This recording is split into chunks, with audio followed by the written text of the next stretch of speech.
Hello, dear students. In today's class, we will be doing one of the long writing skills, the factual description. Now, what is a factual description? As the name denotes, it means describing a fact that is easily visible through your eyes. Whatever you see is what you write. So, how to write a factual description? Factual description of a process or an event requires a step-by-step account of the activity, experiment, and procedure. So, whenever you are writing the description of a process, you have to narrate it step by step. Suppose if you're writing a description to how to open an account in a bank, then write from taking the form from the desk to how you fill and how you submit.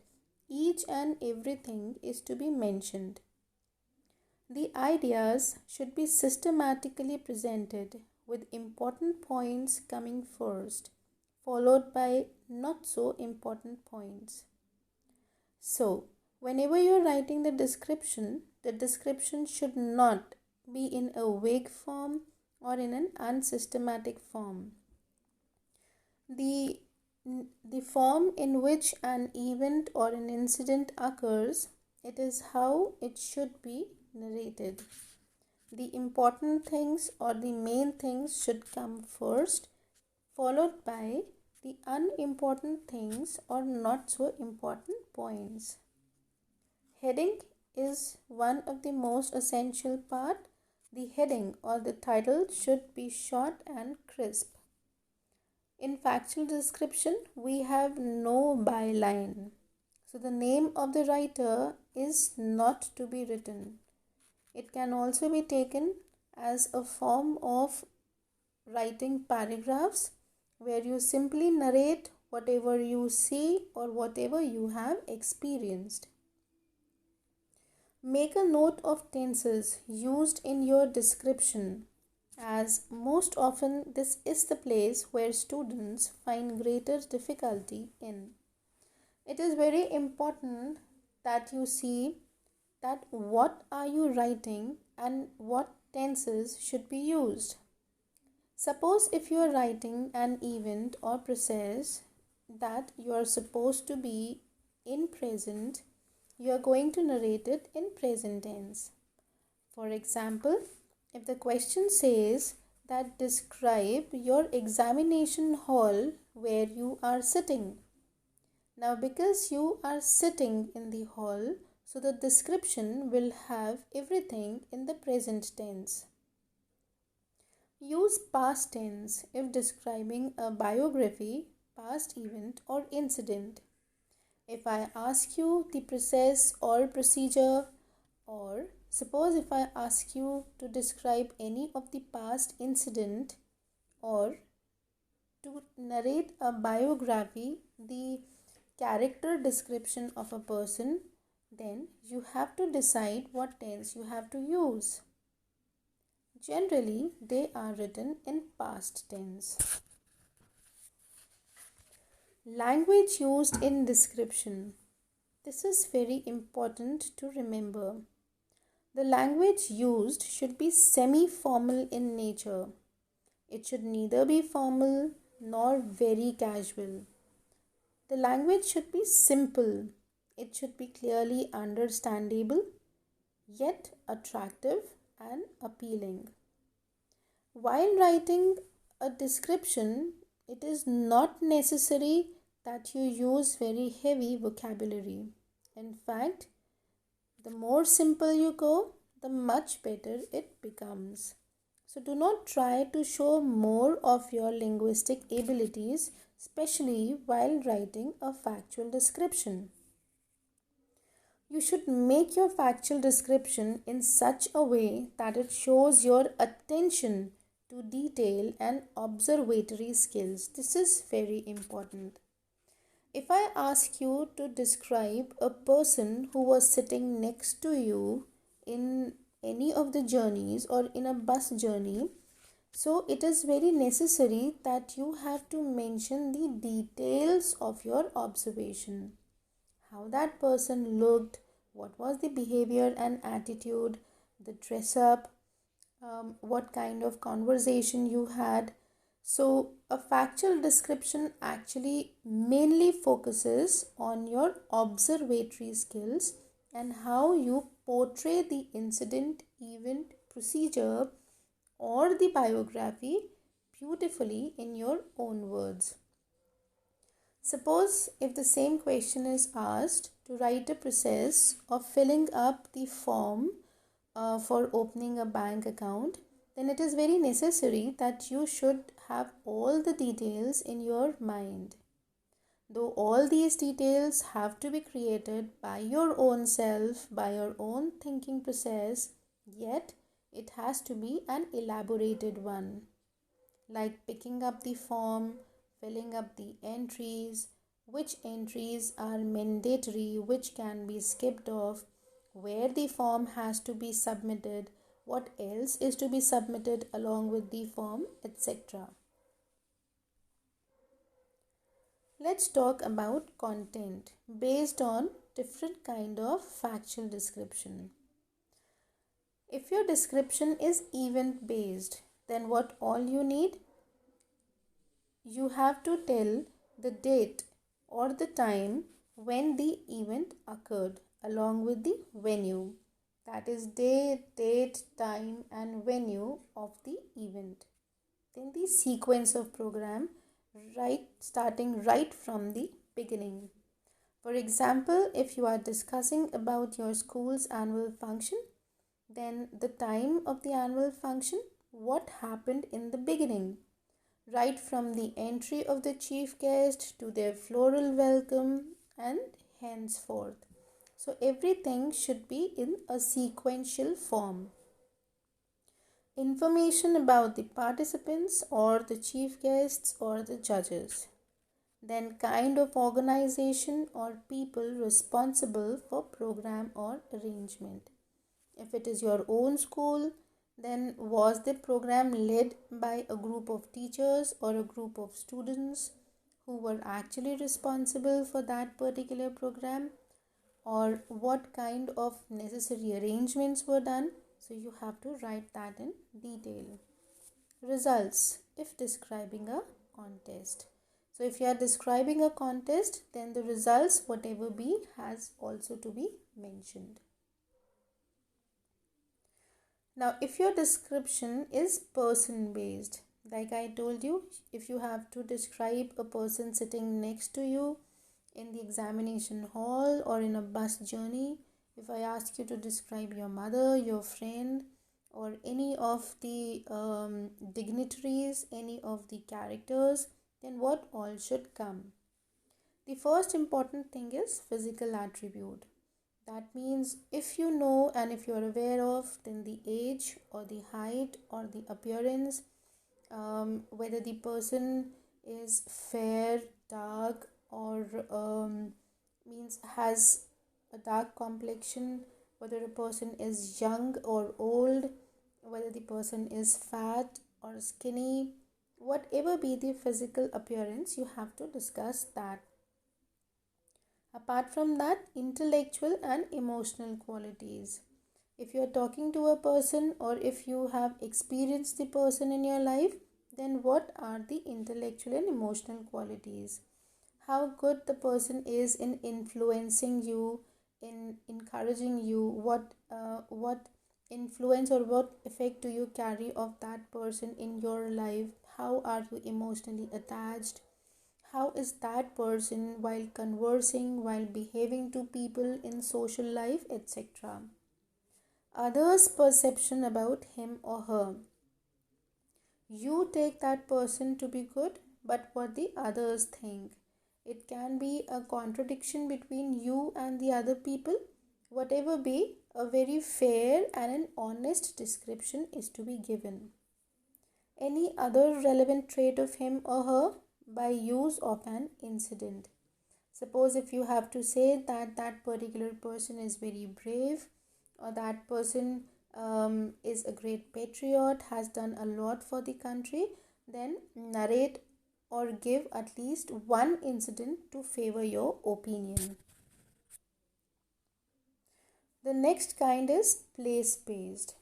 If I ask you that you have recently visited any of the historical monument like Amer Fort or Jantar Mantar or zoo, etc., and I ask you to describe it, here also you have to give the description in a very detailed form, talking about the location where that particular place is located, then the atmosphere or the surroundings of that particular place. Like if I talk about the Amer Palace, it is situated on a hill. It is guarded by the Nahargarh and Jaigarh fort. What it is used for, what is the basic importance of Amer, that it is known for the temple. People go over there not only to visit fort but also the temple, etc. So those all things you have to mention. Then is object based. Object based, if I ask you to describe your mobile phone, if I ask you to describe a new car that has recently been launched into the market, or if I ask you to describe a small thing like a pen or a new variety, new technology or a new gadget, anything, so that is describing an object. What all comes in describing an object? First is the physical description, the color, the design, the material used. Suppose if I am talking about the mobile, then what is the company, what are its specifications, how good it is, the kind of camera it uses, and other things. Then the utility value. If I give you a question that you have been gifted mobile on your birthday, so what is the use of it in your life? Why are you happy to get it, or why is it useful to you, or means whatever importance it has. Then special feature about the object, anything special that you have to add apart from that. Talking about the format, as we discussed, the first and the foremost important part is writing a crisp and appropriate title. You usually start writing factual descriptions by writing the title at the center and then following it with regular paragraphs. Generally, a factual description can be divided in 3 to 4 paragraphs. The factual description would generally look like the following, and for ease in organizing, I have marked areas so that you know how your content flows in the factual description. So, how does a factual description look like? If you can see, you have the title right on the top in the center. The first paragraph is the introduction. While writing a factual description, it is better to have it split in 4 paragraphs. The first paragraph should have introduction of the topic. As I told you that you have to describe your mobile phone. So first paragraph will be when you got that mobile phone and why are you happy to get it. That will be your introduction. Second paragraph will be description. What it is like, the characteristic features, etc. So the second paragraph should describe in detail the title in hand. This is the paragraph which generally has the most number of words in it. Make sure you do not shoot up the word limit here. So if your word limit is 120 to 150 words, and if you decide to write it approximately in 150 words, it's better to divide your paragraphs accordingly. The maximum amount of words will come in the second paragraph because it talks about the detail or the description. So whenever you are writing any of your writing skills, divide your content in such a manner that you should not exceed in your word limit. The third paragraph talks about any additional information. This paragraph is not mandatory. Suppose if the event or the character or the object that you're talking about does not possess any specific or any other information, then you can fix yourself to the second paragraph itself. The entire details can be given in the second paragraph itself.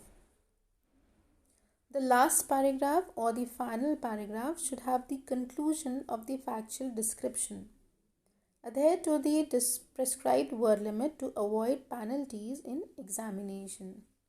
Conclusion means, now while we are talking about the mobile phone, so last paragraph will be that you are very happy to get it, and this was like your dream mobile or you always wanted it, and you will try to make the best use of it and you will not make it as an addiction.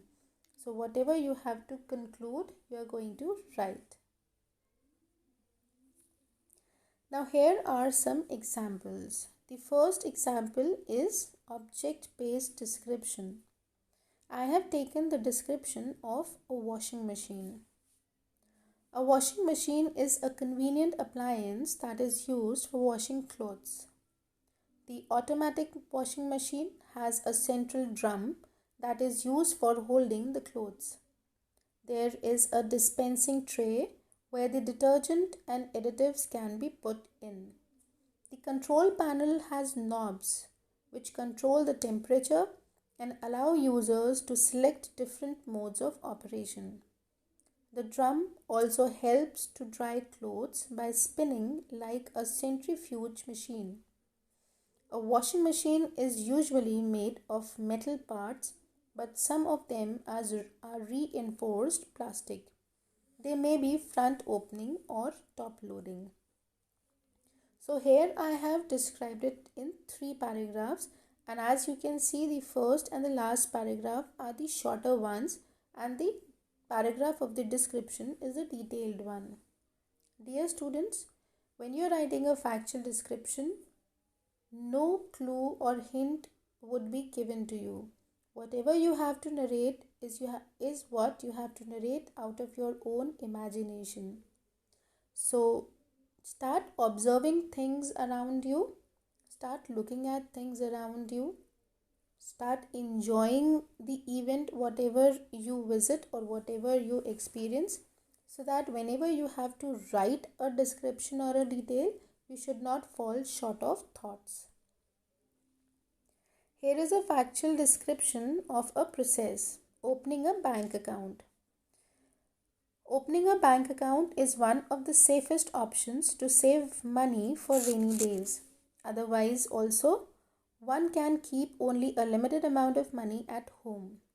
So, having a bank account is a wise decision. First of all, you will have to go to the bank personally and find out the relevant form. Fill in the form carefully and give all details like your full name, complete address, occupation, age, income, etc. You will have to paste 2 passport size photographs in the space specially left for this purpose. Remember, you should give complete and true information because these details are verified and then kept as a record. You will need to submit copies of documents relating to proof of identity and proof of residence to the bank. You also need an existing account holder of the bank to introduce you. You will have to put 3 specimen signatures on a signature card. The next step is to go to the deposit counter. Deposit your money. Remember that you will have to maintain a minimum deposit in the bank. Now collect your passbook and checkbook. Here is hoping that you have a hefty bank balance. The next description is of a person, my mother. I think that my mother is a wonderful personality. She always has a smile on her face, whatever task she is engaged in. She always takes care of our family, which includes my younger sister, my father, and me. She likes her house to be clean and organized. She is herself an organized person, and all things at home are always in their right place. She is of medium height and she has curly brown hair which looks lovely on her. Her eyes are honey colored and her skin is light brown. She's a very kind person. She is very friendly, patient, and she loves to help people. I love my mother because she has set a good example for me to follow. So, here is all about the factual description. I hope that this entire explanation would have made factual description a bit easy for you. Thank you.